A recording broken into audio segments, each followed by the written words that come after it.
'88 Ford Ranger. She's a beauty. 2.9, running rough, idle. It's been doing it for years. Then I finally got the urge. I changed this, and now it didn't do anything.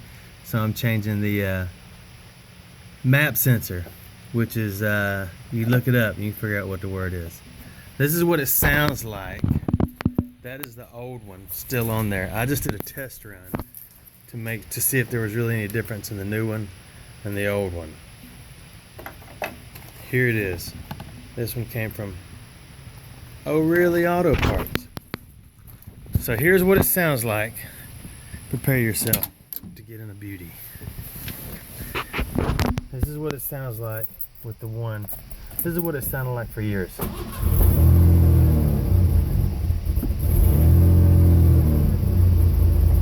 And eventually maybe it'll warm up and catch up and all that other stuff. Hold on a second. Most of the time it doesn't. So now, the only thing you gotta do, it had one screw right there. This is on my little fancy phone too.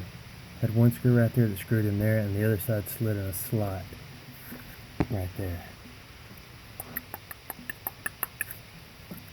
And then your vacuum hose. That's it. So I'm going to change them. And I want you to hear the difference. One screw, 7mm. Now, let's see. She's a powerhouse, ain't she? I know you want to just stand here and look at it, but there's a purpose for this video. Let's talk. Now let's see how she ramalamas.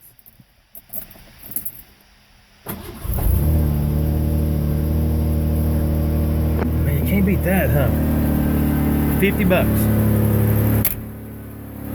But I got online and found them for like $17, but everybody says out of stock. There you go.